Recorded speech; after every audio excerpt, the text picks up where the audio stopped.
Week 12 of the fantasy football season. Here's wide receivers start sit every matchup this week. Thursday Night Football, Buffalo Bills at the Houston Texans. Bills offense, they went out there last week and then put on a performance, no doubt about it, in that game, putting up 44 points and 6 touchdowns from Josh Allen, spreading the football out. And we even saw Keon Coleman, he was inactive. So Khalil Shakir, I would give him the start in this game. Their best receiver, in my opinion, overall on this offense for this Buffalo Bill team. He can run the routes. He has good hands. And this week, not a great matchup at the Houston Texans, where they're one of the better defenses in the league, but still Shakir. I would start Joshua Palmer, Terrell Shavers, Gabe Davis. They're all sits for me. I know last week Palmer had a few plays. Shavers found the end zone with 90 yards and a touchdown. And Gabe Davis, obviously very familiar with this offense, and he was off the practice squad, but a lot of mouths to feed. But like I said, Josh Allen's the type of quarterback, he's going to run, spread it out. And the only guy, especially in Week 12 here, you can really rely on in this offense in the passing game is Khalil Shakir. Nico Collins to start each and every week. Last week, 92 yards and found the end zone. And versus Buffalo, it could be a game where they're chasing points and have to throw a whole lot to Collins. Obviously, he's locked in as a start. Jaden Higgins, Christian Kirk are sits. Jaden Higgins, he's definitely been improving over the last couple weeks here. A number 2 wide receiver, in my opinion, in this offense behind Nico Collins. But still, this week, even in a matchup where they're going to be chasing points and this Bill defense isn't great, he's a sit. And Christian Kirk, we haven't seen much from him in his first season in Houston. He's a sit as well. Indianapolis Colts, Kansas City Chiefs, Michael Pittman, he's a start in this ball game for me. It's been a good season for Michael Pittman. He's emerged as a solid wide receiver, too, for fantasy owners. And this week, I know it's a tougher matchup at the Kansas City Chiefs, one of the better defenses in the league. But this could be a pretty high-scoring game, possibly. He's a start, and Alec Pierce a start as well. Alec Pierce, he's going out there. He's having a good season for this Colt team. Him and Daniel Jones are locked in.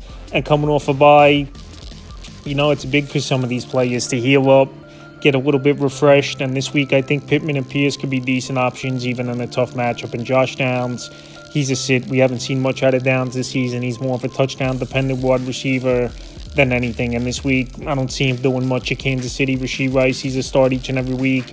I know last week he didn't do much in that game where Travis Kelce was the best player in the passing game, where he had a big game with Travis Kelce, over 20 fantasy points in PPR leagues. But this week, most likely Sauce Gardner covering Rashee Rice majority of the game. I still don't think it's going to matter. Rice is a start. Xavier Worthy, a fringe option. Worthy hasn't been a good season for him. I've said this in other videos as well. He's been a bust, especially where he's went 4th, 5th round in most fantasy leagues. And this week in a matchup versus the Indianapolis Colts, at best he's a fringe option. Yes, he could go out there and have a big game, but a best case scenario is the third option in this offense behind Rice and Kelce. Seattle Seahawks at the Titans. Jackson Smith in the jig, but he's locked in obviously weekly as a start. One of the best wide receivers in fantasy football. And this week in a pretty good matchup at the Titans, I think he goes out there and puts up his numbers. Rashid Shaheed, Cooper Kupp a sit. Shaheed so far hasn't done much in 2 games with his new team. And obviously it takes time to learn the playbook. It takes time to get rapport down with Sam Darnold, obviously. But Shaheed, even in New Orleans, he had a couple games here and there this season. He didn't do much. And Cooper Kupp, I hate to say it, but I think his best days are behind him. He's definitely lost his step, and he hasn't been a fantasy option all season long. He's a sit. Alec Maynor, Van Jefferson, there sits for me in this ball game. There's not much going on in this passing game all season long. Calvin Ridley, we know he's out for the season now with a broken fibula, and these young guys are going to step up and try to make plays. But even Jimmy DK, he got concussed in last week's game, and I don't think he's going to play. So with all those factors, even though these guys most likely are the top 2 options in this offense, you can't trust anyone on Tennessee in the passing game or anything. So there's both sits for me this week. Minnesota Vikings at the Green Bay Packers. Justin Jefferson, he's a start. I know the numbers haven't been elite this season for Jefferson. He's failed to reach 25 or more fantasy points in any ball games this season and only passed 20-plus fantasy points twice all season. But this week in a matchup at Green Bay, I know Minnesota's 4-6 on the season. Season's on the brink, pretty much. But Justin Jefferson, we know he's had a good career track record versus Green Bay. And also, something's got to give where he just has that big breakout game. And this week, where you least expect it, could be a possibility. Jordan Addison is started as well. Last week, he found the end zone. Jordan Addison. And this offense is still acclimate to J.J. McCarthy and their quarterback. When McCarthy, he's only had a handful of starts so far in his NFL career. So this offense arguably was better with Carson Wentz in their quarterback in terms of putting up fantasy numbers. But right now, obviously, 1/2 of the season, and McCarthy looks like he's going to be the guy the remainder of the year. But this week, I think both these receivers in a game where they could be chasing points could put up decent numbers. Romeo Doubs, Christian Watson are fringe options. These aren't really true number one wide receivers. Romeo Doubs, last couple weeks, he's not had great games, and he's tough to trust, even in a week where 4 teams are by. And Christian Watson, it's one good game, one bad game type of pattern we've seen from him since he's been back in the lineup the last month. So last week, Watson had 2 touchdowns. It was good to see, especially catching one in the back of the end zone in double coverage. What a grab it was. But this week, definitely a tougher matchup versus the Vikings than it was last week versus the Giants. And Matthew Golden, yes, he was a first-round pick this season in the NFL draft, but we really haven't seen much from Golden. And this week, he's a sit New York Jets at the Baltimore Ravens. John Mechie III, Donnie Mitchell was sits. Mechie last week, 3 catches, 45 yards, found the end zone. We know Garrett Wilson, he's on IR. He's going to miss a few more games minimum for this New York Jet team. But these guys, even in the offense where there's nothing going on in the passing game, and now you got Tyrod Taylor in there, quarterback, which could obviously boost up this passing game a little. I still can't trust Mechie or Donnie Mitchell, both new to this team over the last couple weeks, coming in separate deals at the NFL trade deadline. This it. Zay Flowers a start. Zay Flowers, I know he's not putting up elite numbers, but weekly you pretty much could pencil him in anywhere from 12 to 15 fantasy points in PPR leagues. And this week in a good matchup versus a depleted New York Jet defense after trading some great players away. He's a start. Rashad Bateman a sit. We haven't seen much from Bateman all season long. He'll pretty much catch a deep ball or 2 per game and not do much. So this week, even in a plus matchup versus the Jets, he's a sit. New York Giants at the Detroit Lions. Wendell Robinson, Darius Slayton if he plays. Isaiah Hodgins all sits in this one. This New York Giant offense is inconsistent. Obviously, next season they're going to be way improved with Malik Neighbors coming off injury, Cam Scatterbo coming off injury. But these guys pretty much, they don't have high ceilings and they got low floors. So some weeks they'll have okay ball games, and then some weeks they don't do much. And this week it's a tough matchup with Lions that are top 10 in a lot of categories on the defensive side of the ball. Where last week they did hold down Philly to 16 points, but obviously couldn't win the game. So there's it's Amon-Ra St. Brown, Jameson Williams are starts in this ball game. St. Brown last week, he got bottled up. He didn't do anything in that ball game. And usually when St. Brown comes off a bad game, the next game he goes off. So this week, I would expect St. Brown to go off and have a monster game. And Jameson Williams, ever since Dan Campbell's been calling the plays for this line offense, he's getting more involved and making plays. And he did find the end zone once again in last week's game for the only touchdown for Detroit. So this week in a slam dunk matchup versus the Giants, he's an easy start.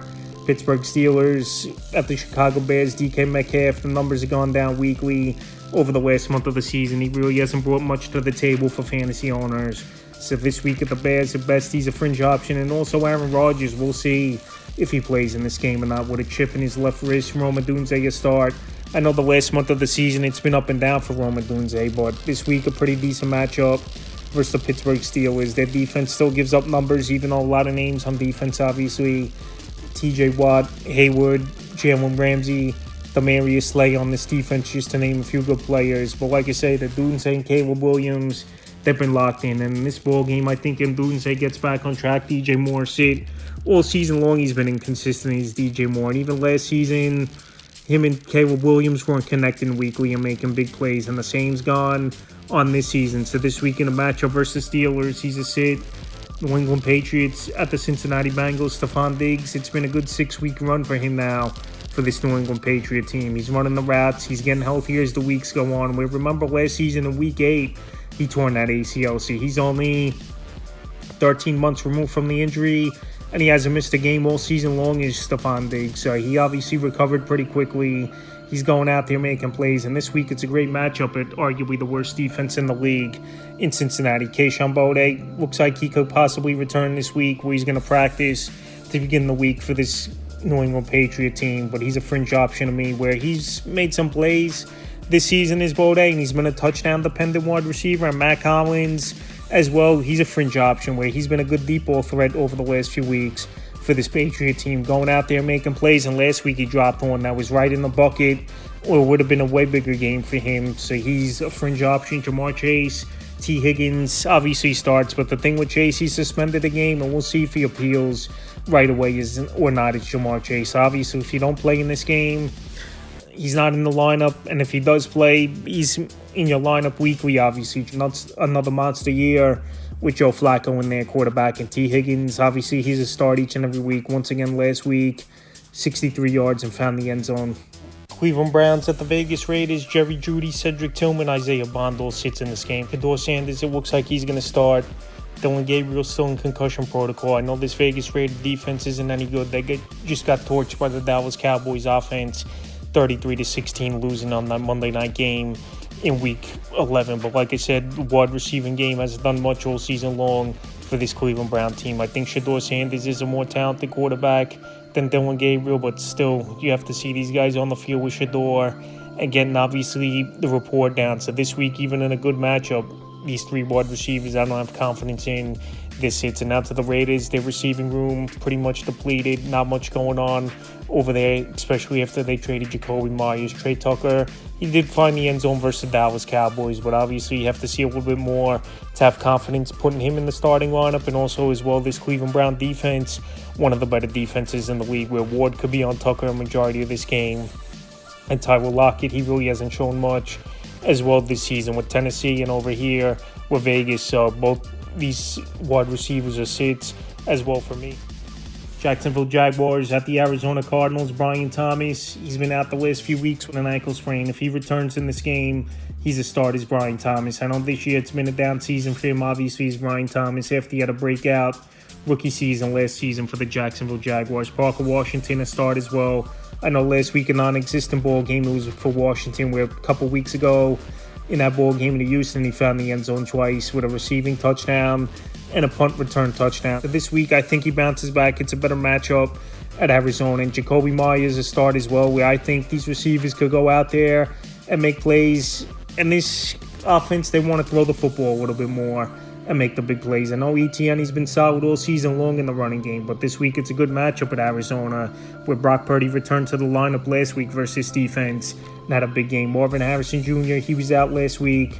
Obviously, he didn't play. We'll see if he returns this week. So if he does, where there's a possibility he returns, is Marvin Harrison. He's a start this week because this Jaguar defense, they give up a lot of points. They give up yards. And I think Harrison, he could go out there with Jacoby Brissett in their quarterback and make plays. And Michael Wilson last week, he exploded for one of the bigger games you'll see all season long was Michael Wilson. A monster ball game, over 30 fantasy points in PPR leagues, 180 yards receiving in that ball game. So Michael Wilson, even if Marvin's back, after seeing a game like that and Brissett, the type of quarterback that's going to spread it out, he's a start. Philadelphia Eagles, Dallas Cowboys division matchup. A.J. Brown, Devonta Smith's a start for me in these ball games. Dallas' secondary isn't that good. I know they got a lot of reinforcements on that Monday night game, and the defense looked good. Obviously, Quinnen Williams they traded for from the New York Jets. Logan Wilson they got from Cincinnati. Overshown returned to the lineup as well, and Malik Hooker. So they got a lot of reinforcements, no doubt about it. But A.J. Brown, Devonta Smith, they're good wide receivers. A.J. Brown finally was peppered with targets. Him and Hurts didn't connect a whole lot, but it was a tough matchup in bad weather condition versus Detroit in last week's ball game. But Brown, I think he'll have a good game. He has a good track record versus Dallas. And Devonta Smith, same thing as well. Last week he didn't do anything in that game, and usually 2 games in a row we don't see Smith go out there and have a bad game. So this week both these wide receivers in a potential high-scoring division matchup in the NFC East are both starts, and it's an indoor game as well in Dallas. And CeeDee Lamb, George Pickens a start. Both these guys had touchdowns on the Monday night victory at the Vegas Raiders. CeeDee Lamb dropped another one at the end of that ball game where it would have been 2 touchdowns for him. But I think Lamb's still trying to get back into shape. We know he was banged up a lot early in the season with the ankle injury, and this week a tougher matchup versus the Eagles, a team the Cowboys almost beat in week 1, but Lamb had a few drops in that game. But this week, like I said, this could be a potential high-scoring game. He's a start in George Pickens. What a first season it's been for him with this Dallas Cowboy team, coming off a 144-yard touchdown performance at the Vegas Raiders. So Pickens, he could run all the routes. He could make the plays. Him and Dak are locked in. And this week, he's a start as well. Atlanta Falcons at the New Orleans Saints. Falcons are going to be down Michael Penix in this ball game. Drake London not going to play as well with the knee injury he suffered in last week's loss. And Drake London, he's out after suffering a knee injury in last week's ball game. So Darnell Mooney, He's got to step in and make some plays. This season's been a down year, but the plus for Mooney is now Kirk Cousins is going to come back in at quarterback. And last season, they had a good rapport. Mooney was a solid wide receiver for fantasy owners. But this week, even with Kirk Cousins back in the lineup, I don't think Cousins has a lot left in the tank. This week, it is a good matchup in New Orleans, one of the worst teams in the league, obviously in an indoor game, which always a plus. But to me, Mooney, a fringe option. Cardell Hodge, he's a sit. We haven't seen much from Hodge over the last few seasons. Now he's going to step into a bigger role, I believe, for this Falcon team. But I just think they're going to line up Bijan Robinson even more as a wide receiver in this game. Use Algie out of the backfield, and Kyle Pitts will get a few more targets. So Hodge is sit. Chris Olave you start each and every week. Easily the number one option for Tyler Show and this New Orleans Saints offense. And Chris Olave's having a solid season, and with Shaheed traded away, it's even more targets for Olave. And Devon Vele, he's a sit. Now he's stepping in. Him and Brandon Cooks rotating, but pretty much the only guys you want in fantasy football, in my opinion, this season is Olave and Juwan Johnson over there in New Orleans. Tampa Bay Buccaneers at the Los Angeles Rams Sunday night. Emeka Buka start. Last week it was a down game, only 9 fantasy points in PPR leagues for Emeka Buka. But you got to remember, he's still a rookie, and he's going to have some down games. But the crisp route running, the great rapport with Baker Mayfield, and in a ball game where they know they got to put up points, even though we knew that last week as well. I think Ibuka bounces back and has a good game. Chris Godwin, Sterling Shepard, Tez Johnson, all sits for me. Godwin, he was practicing a little bit on the side last week. Try to make it back sooner than later for this Tampa Bay Buck team. And they could use him a little bit in the receiving room where they're thin. Obviously, Mike Evans out the regular season with the collarbone injury. But the thing is, Chris Godwin, he just hasn't been healthy the last season and change. So if he plays, I would take a wait-and-see approach. Shepard had a decent ball game last week, but he's not really an option. And Tez Johnson was on a nice run for a little bit, but last week teams are starting to figure him out a little bit. And he didn't do much in that game. Puka Nacua, Devontae Adams, they're locked in weekly as starts. Adams having a monster year, catching touchdowns in this offense with this Los Angeles Rams team. And last week he only had 1 catch for that touchdown, was Adams, but he still got targeted 9 times in that game. So after even a down game where he was touchdown dependent, he's an easy start versus a Buck defense that can't stop anyone. And Monday night, Carolina Panthers at the 49ers to Tor McMillan to start. Biggest game of his NFL career last week in the victory at the Atlanta Falcons. 8 catches, 130 yards. Found the end zone twice. And McMillan, it's been a pretty solid rookie season, and he's been living up to the hype coming out of college as the best wide receiver this season in the draft. Xavier Legette is sit. Jalen Coker sit. Xavier Legette, he did find the end zone last week. Mike Canales, head coach, said the game plan was to get him the football more, and it came to fruition. But this week at San Francisco, they're going to pay more attention to Legette. And also, he's banged up a little bit with a hip injury. And Jalen Coker, we haven't seen much from him this season since he came off IR. So this week, he's a sit. Jawan Jennings, he's a start. Number 1 option in the receiving room with George Kittle, number 1 option in the passing game for this 49er team. Last week, they got a solid ball game with San Francisco, blowing out the Arizona Cardinals in Arizona. And Jawan Jennings, even banged up all season long with rib fractures, a bad ankle and shoulders, going out there and making plays. He's a start. And Ricky Pearsall, he's a fringe option. Last week, finally returned to the lineup, obviously on a snap count, not 100%, only 3 targets in that ball game. But this week in a better matchup and an extra day's of rest for Ricky Pearsall, I think he still could contribute and be a fringe option. So that's wide receiver starts it every matchup for week 12 of the fantasy football season.